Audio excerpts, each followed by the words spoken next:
Olá, bom dia. Voltamos ao curso de Álgebra Linear e agora estamos na aula 8. A aula 8 trata de diversos conceitos como núcleo e imagem de uma transformação linear e também sobre transformações lineares injetoras e sobrejetoras, as quais nós vamos chamar de isomorfismos, tudo bem? Beleza, vamos ao que interessa. Nós já sabemos da última aula que a imagem de T é o conjunto dos T de U. Claro, né? Eu tenho que definir quem quer T, né? A gente não vai assumir exatamente igual da outra aula. Então, sabemos que se U e V são espaços vetoriais e T de U em V é uma transformação linear, então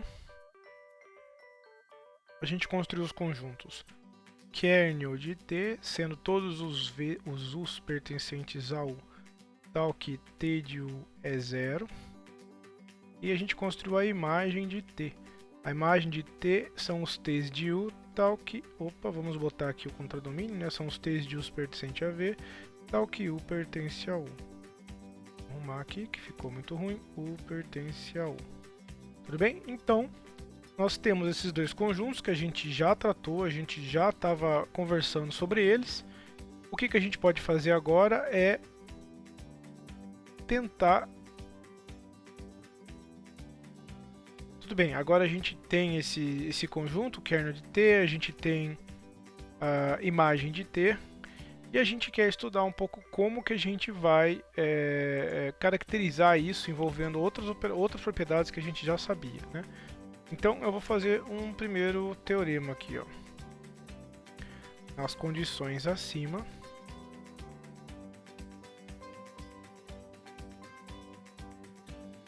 T é injetora, se e somente se o kernel de T contiver apenas o vetor nulo. Ainda mais, ou melhor a gente fazer isso em duas partes. Vou fazer primeiro essa parte aqui.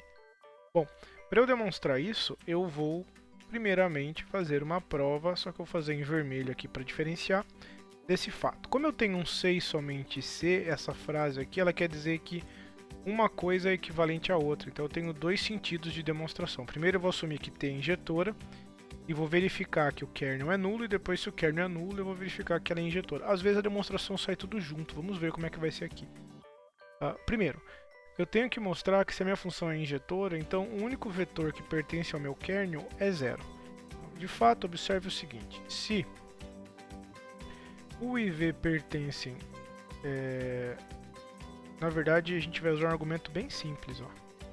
Se U pertence a V, a U, né? Se U pertencente a U é tal que T de U é 0, como a gente já sabe que o T do 0 é 0, isso nos diz que T de U é igual a T de 0. Mas como nossa hipótese é que T é injetora, então, se ocorre a igualdade das imagens, obrigatoriamente ocorre a igualdade do domínio. Logo, o único cara que satisfaz o fato de T dele ser 0 é o 0, o que implica que o kernel da minha T só pode ter o 0. Afinal de contas, qualquer cara que a gente pegar lá que o T dele dê 0, pelas implicações, automaticamente tem que ser o vetor nulo. Então, o único cara que está no kernel é o vetor nulo. Por outro lado, ó, se você tem que o kernel só tem o vetor nulo, é só o vetor nulo. Se o kernel de T só tem o vetor nulo, então tome dois elementos, o 1 e o 2 pertencente a U, com T de 1 igual a T de U2. Como é que você descobre que 1 é igual a 2? Simples. Passa o 2 para o outro lado. A gente sabe que pode passar somar o oposto do outro lado. E a gente usa propriedades que a gente já deduziu, que a gente pode pôr para dentro essa soma. Mas então, isso quer dizer que o 1 menos o 2 pertencem ao kernel de T. Mas se ele está no kernel de T, quem que é o único vetor no kernel de T? O vetor nulo. Então, o 1 menos o 2 é o vetor nulo. E, portanto, o 1 só pode ser igual ao 2, o que implica que T é injetora. Certo? Então eu fiz essa demonstração rapidinha que mostra a equivalência de uma aplicação ser injetora com uma aplicação ter kernel nulo, né? E uma outra observação que eu posso fazer, que eu posso até pôr como teorema. Opa, aí vamos fazer de azul porque é o enunciado, né? Um teorema. Na mesma linha que a gente fez o último teorema. Vamos ver como é que a gente escreveu essa hipótese aqui de cima para a gente copiar. Ó. Nas condições acima. Então, nas condições acima, T é sobrejetora, C e somente C, imagem de T for igual a V. Tá? Esse é bem fácil, porque as duas coisas são equivalentes, né? Imagem de T igual a V, porque todo mundo de V tem um cara domínio que T dele dá V. Então, é exatamente a mesma. Isso aqui é bem trivial, tá? Então, isso eu vou deixar aqui exercício para vocês pensarem. Prova. A prova é em vermelho que a gente tem feito, né? Então, opa, vamos pintar aqui, prova. Eu vou deixar para exercício de pensamento. Então, eu vou deixar para vocês refletirem. Refletirem. Opa, vamos botar reflitam. Pronto. Melhor escrever assim. Reflitam. Tá bom? É bem trivial essa daqui. Só dê uma pensada, ver se vocês entendem. Qualquer coisa eu posso explicar para vocês se sobrar alguma dúvida. Certo? Então a gente caracterizou a questão de ser injetor e sobrejetora com questão de imagem e núcleo. Tudo isso porque agora a gente vai fazer um teorema mais difícil, que é o teorema do núcleo e imagem. Esse é um teorema famoso e a gente precisa saber ele. Teorema chamado de núcleo, imagem. Teorema de núcleo e imagem. O que esse teorema tem? Ele tem nome por quê? Porque ele diz o seguinte, ó. Sejam U e V espaços vetoriais e T de U em V uma transformação linear. Certo? Como a gente tem feito até agora. Sempre considerado isso, tá? Aqui, os lugares não vão dizer para vocês, mas aqui a gente está pensando que a dimensão de U e de V é finita. Por quê? A gente não falou de dimensão infinita. Não, eu só estou querendo salientar para vocês que dimensão infinita é caso existisse uma base infinita, que a gente já comentou, por exemplo, que o espaço dos polinômios possui, mas a gente não vai estudar isso nesse curso. Então sempre lembrem-se que eu tenho uma quantidade finita de vetores que gera U e V. Sempre que eu estou falando para vocês de U e V é sempre dimensão finita. Também o caso de dimensão infinita vocês não vão ver por hora. Então, como é que eu faço... Opa, eu não escrevi o resto do teorema, né? Eu tenho as hipóteses, mas eu não fiz o que eu quero concluir, né? Então, vou apagar aqui. Deixa eu apagar isso aqui também. Beleza. O que eu quero concluir agora? Eu quero concluir o seguinte. Então, como eu sei que o kernel e a imagem são espaços vetoriais, eles têm dimensão. Então, o que eu vou dizer para vocês é que a dimensão do meu espaço U é igual à dimensão do kernel de T, que é o espaço vetorial, mais a dimensão da imagem de T. Tá, vamos provar esse resultado e depois eu explico para vocês a importância dele nos exercícios. Opa, vamos fazer aqui uma prova em vermelho. Prova. Tá, como é que eu demonstro isso? Então, eu tenho que usar um argumento construtivo. Então, vamos tentar fazer esse argumento junto comigo. Ó. Considere o 1, o M, uma base de kernel de T. Por que ele tem base? Porque ele é um subespaço vetorial de um conjunto que tem base finita, que tem dimensão finita. Então ele também tem que ter dimensão finita, menor que a de U, menor ou igual que a de U, e portanto ele tem uma basinha. Então pega essa base dele. Vou até por aqui, ó, de kernel de T. É uma base de kernel de T. Pelo teorema de completamento, pelo teorema do completamento de base, que a gente já fez, completamento de base, eu posso completar essa base de kernel de T. Como o kernel de T é um subconjunto de U, eu posso completando ela até ganhar uma base de V. Existem vetores que a gente vai chamar de V1, V2, VR, contidos em U, de modo que esse conjunto todo aqui, ó, U1, UM, V1, VR é uma base de U. Eu só completei até uma base de U, começando pelo conjunto LI que eu já tinha, que era uma base do kernel de T, que é um cara menor que o U, certo? Só completei. Então, agora eu vou fazer uma construção para vocês. Então, eu vou fazer assim, ó. Considere P como sendo o conjunto do T de V1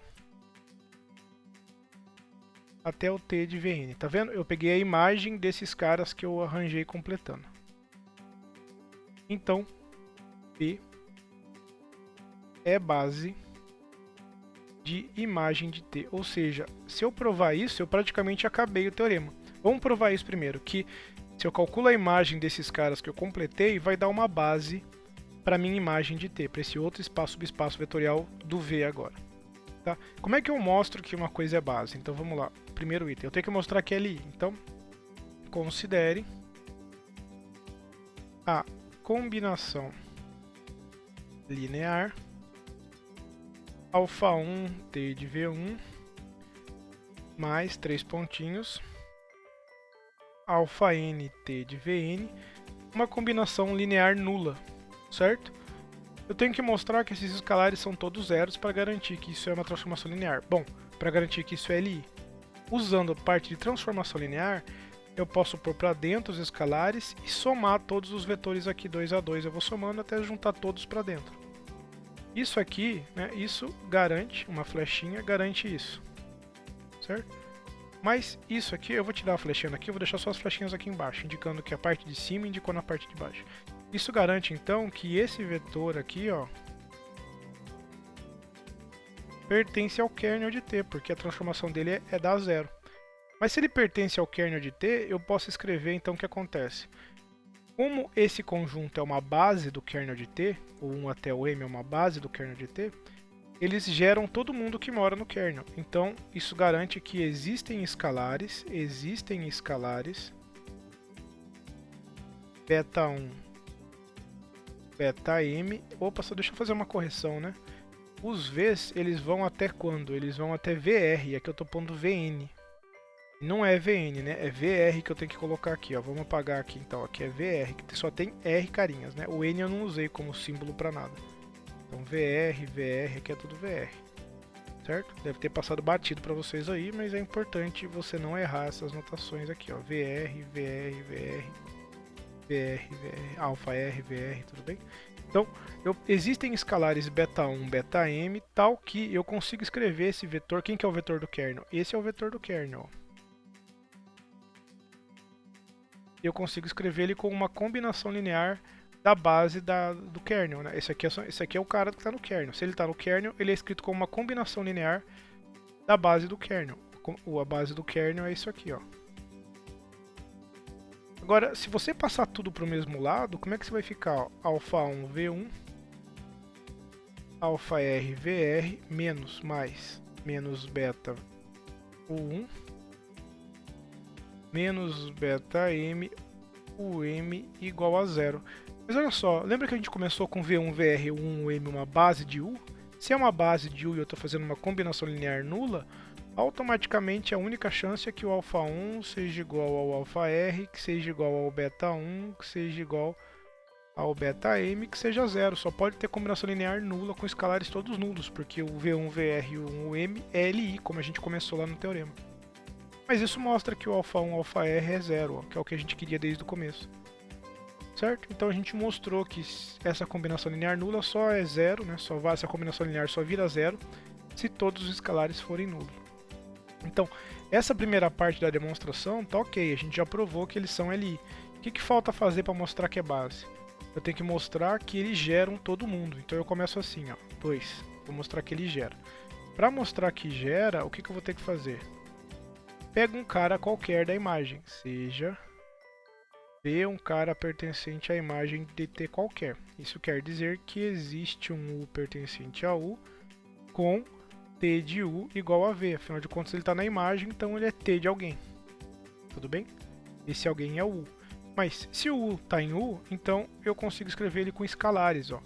Alfa 1 U1 mais alfa M UM mais beta 1 V1 mais 3 pontinhos, né, que faltou aqui,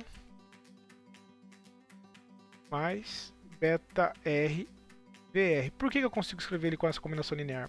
Porque lembra, o 1 até VR é uma base de U, então qualquer cara de U se escreve como uma combinação linear dos elementos da base, que é o que eu escrevi aqui. Bom, mas se isso é verdade, aplica T nele. Então eu vou ficar com T de U, mas quem que é o T de U? T de U é meu V, que eu comecei lá, né? Bom, se eu aplicar T e usar linearidade, vocês vão concordar que eu posso escrever tudo assim, ó. Eu jogo para fora os escalares e separo as somas. É isso que a linearidade faz. Aí eu vou ficar com isso aqui, ó. Alfa M, T de UM, mais beta 1, T de V1, mais beta R, T de VR. Bom, lembra que o 1 o M é base do kernel, a gente começou assim. Então esse cara é 0, esse cara é 0. Então esse termo não existe. Mas se esse termo não existe, eu acabei de dizer que eu consigo escrever o V, esquece isso aqui que está no meio, tá? Esquece isso aqui, ó. Que esse cara não ajuda em nada. Então eu estou falando que o V é igual a essa combinação linear, ou seja, ele é gerado por esses vetores. V pertence ao gerado de B. Que é justamente o que eu queria para ser base, né? Ele pertence ao gerado de B e é LI. Então é base da imagem. Logo B é base de imagem de T. O que isso quer dizer? Quanto vale a dimensão de U? Bom, a dimensão de U é R, M mais R. Por que ele é M mais R? Porque M é a quantidade de vetores que tem no kernel, que é a base do kernel, e M mais R é uma base para U, então dá M mais R. Bom, como a gente já falou, o M é a base do kernel, então a dimensão do kernel é M. E R é o que? R é a dimensão da imagem, porque eu tenho R caras, uma base da imagem. Então, tá aqui, ó. Essa é a igualdade que está dizendo no teorema. Dimensão da imagem de T. Aí.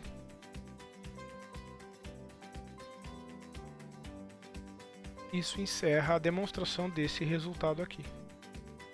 Nós continuamos então apresentando um resultado que ele é meio decorrente desse teorema. O resultado diz o seguinte. Ele diz assim, ó. Vamos chamar isso de corolário, porque ele decorre do último resultado, tá? Ele diz o seguinte. Sejam U e V espaços vetoriais e T de U em V uma transformação, vamos chamar de transformação linear. Então, são equivalentes. O que acontece de serem equivalentes? 4 coisas. Primeiro, T é injetora.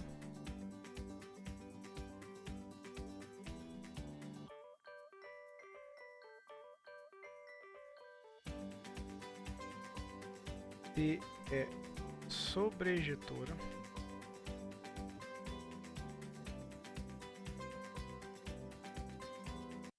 T é bijetora.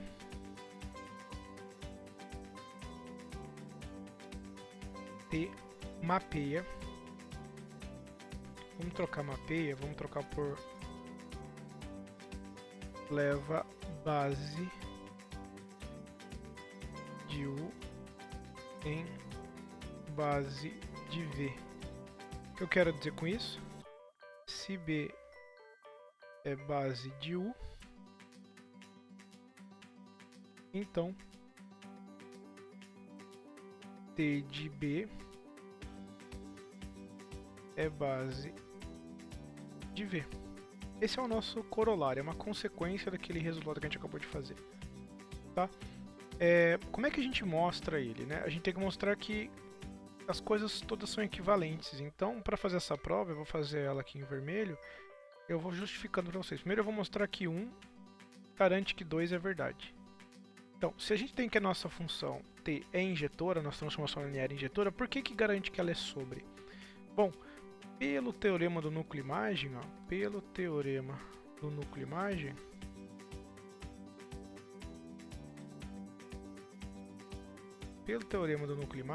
temos que a dimensão de U é a dimensão do kernel da T mais a dimensão da imagem da T. Bom, mas se a minha aplicação T ela é injetora, então automaticamente o kernel dela só tem o vetor nulo, que a gente já verificou que se é injetora só tem um vetor. Então a dimensão do vetor nulo, desse espaço vetorial que só tem o vetor nulo, é 0. Portanto, a gente acabou de mostrar que a dimensão de U é igual à dimensão da imagem de T. E eu esqueci de pôr uma hipótese aqui, né? Senão eu não vou conseguir concluir o que eu queria. A hipótese que está faltando é aqui, ó. Eu tenho que dizer que U e V são espaços vetoriais com mesma dimensão.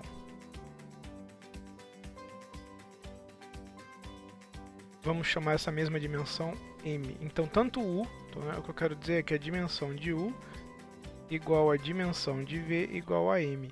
Eu preciso dessa hipótese para eu continuar aqui, ó, porque uma vez que eu estou aqui embaixo, tá vendo que eu concluí isso que eu mostrei para você? Se eu concluir isso, quanto é a dimensão de U? A dimensão de U é M, mas então eu estou dizendo que a imagem a dimensão da imagem de T também é M. Mas a imagem de T é um subespaço vetorial de V, que também tem dimensão M. Então, se ele tem a mesma dimensão, que seria um subespaço vetorial, e tem a mesma dimensão que o espaço que ele está dentro, é porque ele é todo o espaço, ele tem todas as direções que o espaço tem. Ou seja, um subconjunto de V que tem a mesma dimensão, automaticamente, então, a imagem de T é todo V, por causa dessa igualdade aqui.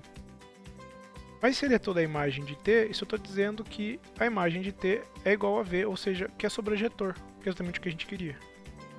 Então, ó, ser injetor implica, pelo termo de núcleo-imagem, ser sobrejetor. Agora, ser sobrejetor, 2. 2 implica 3. Ó, ser sobrejetor, pela mesma justificativa acima, vou pôr uma setinha aqui, ó, vai concluir que, ó, pela mesma justificativa acima, a gente vai ter que a dimensão de U, que a gente sabe que é M, é igual à dimensão do kernel de T mais a dimensão da imagem de T. A dimensão da imagem de T é M, porque ela é sobrejetora, dá todo mundo do contradomínio. Então, só me resta concluir que a dimensão do kernel é 0, e portanto T é injetora. Então, ser sobrejetor implica em injetor. Mas então a função é sobrejetor e injetor ao mesmo tempo. Quer dizer o quê? Então, T é bijetor, porque ele é os dois ao mesmo tempo, que é o que diz no 3. Tá? Então, ó, o 1 implica no 2, o 2 implica no 3. Agora eu vou mostrar que o 3 implica no 4. Ou seja, que se T é bijetora, ela leva base em base. Tá? Então vamos lá. 3 implica no 4. Então, seja B uma base... Vamos escrever quem que é a B, que é importante a gente fazer aqui. B como está no domínio, é o 1 até o M, uma base de U. Tá? Mostremos que T de B, quem que é T de B? T de B é T de U1, T de UM, é base de V. É isso que a gente vai fazer agora. Como é que eu mostro que um conjunto é base? A gente já fez contas parecidas, tem que mostrar primeiro, vamos chamar aqui de estrelinha. T de B é LI, ou seja, eu faço uma combinação linear dos vetores que pertencem ao meu conjunto, que eu quero mostrar que é LI, uma combinação linear nula, e eu tenho que garantir que os escalares são todos nulos. Bom, mas a combinação linear nula de cima é equivalente a isso aqui, ó.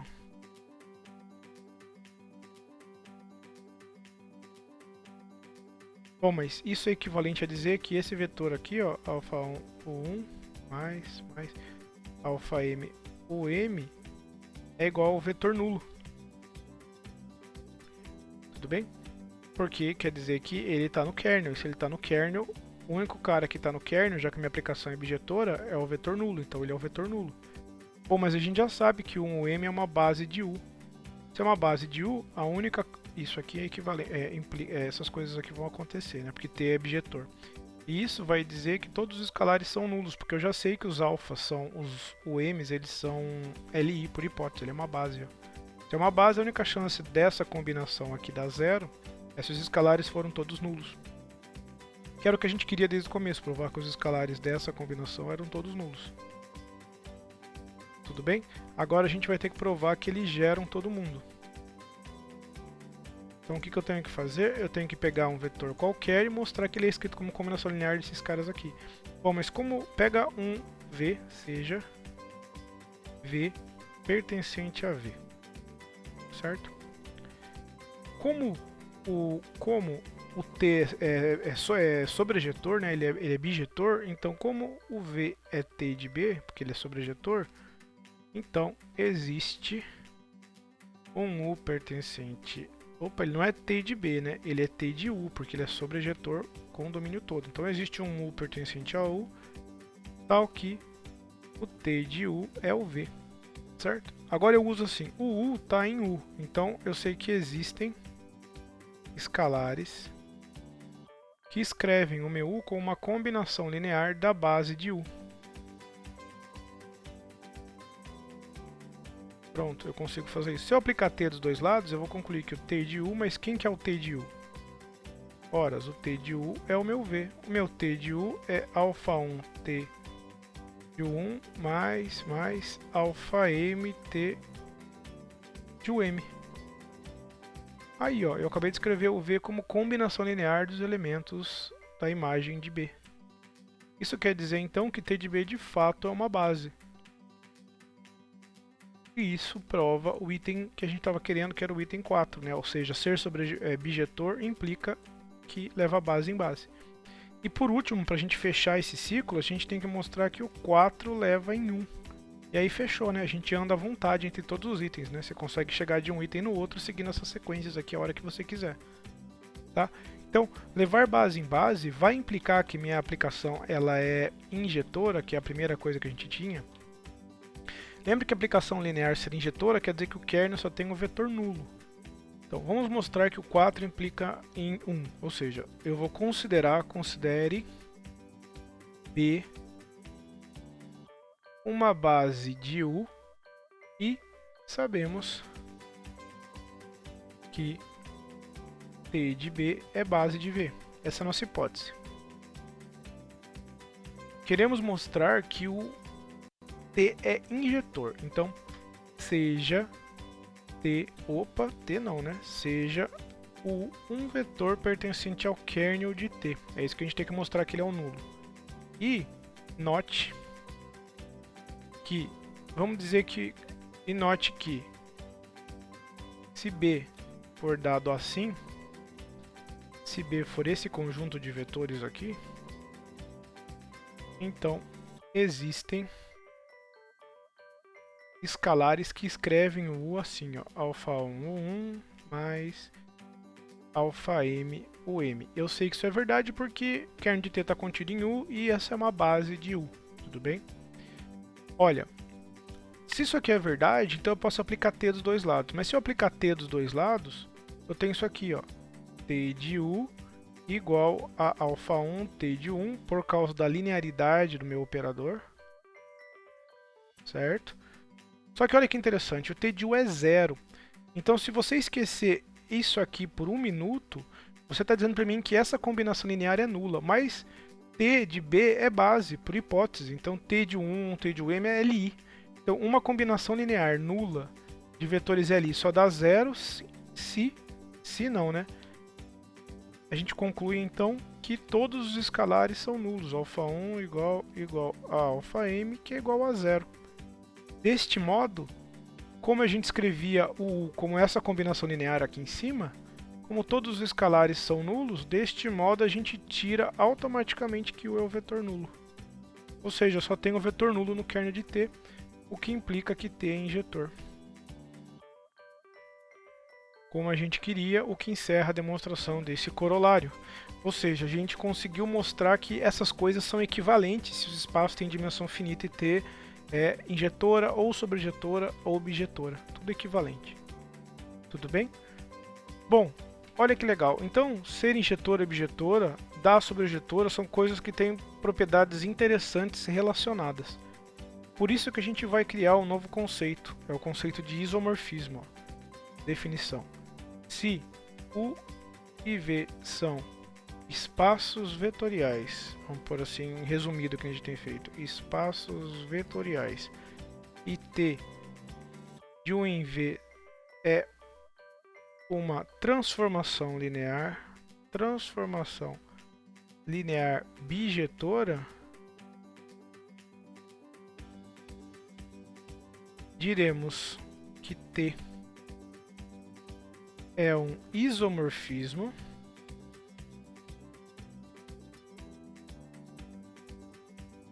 e que U e V são espaços vetoriais isomorfos. Certo? Então, existir um isomorfismo entre dois espaços vetoriais faz deles espaços vetoriais isomorfos. E uma transformação linear que é bijetora é chamada de isomorfismo. Basicamente é isso. Certo? Para que a gente usa a ideia de isomorfismo? Bom, é só para dizer que a dimensão do domínio da imagem são iguais, porque se leva base em base, né? Se a gente tem um isomorfismo entre esses dois espaços, automaticamente, a dimensão é infinita, automaticamente eles têm a mesma base, porque leva base em base, leva a mesma quantidade de vetores do domínio, a mesma quantidade de vetores do contradomínio. Então assim, eu poderia fazer diversos resultados para vocês. Por exemplo, um que eu acho importante é esse, ó. Uma observação, né? Se T é, vamos pôr assim, o domínio deles, né, de U em V, é um isomorfismo, veja, quando eu escrevo isso, isomorfismo, eu já estou assumindo que U e V são espaços vetoriais, porque eu só defini isomorfismos em espaços vetoriais. Se eu assumo que T é um isomorfismo, então eu consigo construir a aplicação inversa, T a menos 1, porque é bijetora, então tem a inversa, também é um isomorfismo.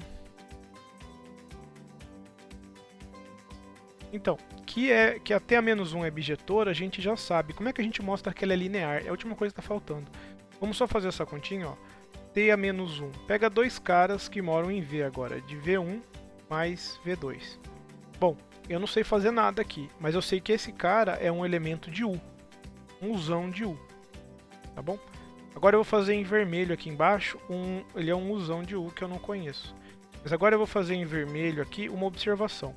Eu sei que existe um U1 em U com T de U1 igual a V, e esse cara que existe, ele é único, porque é bijetor a sua imagem.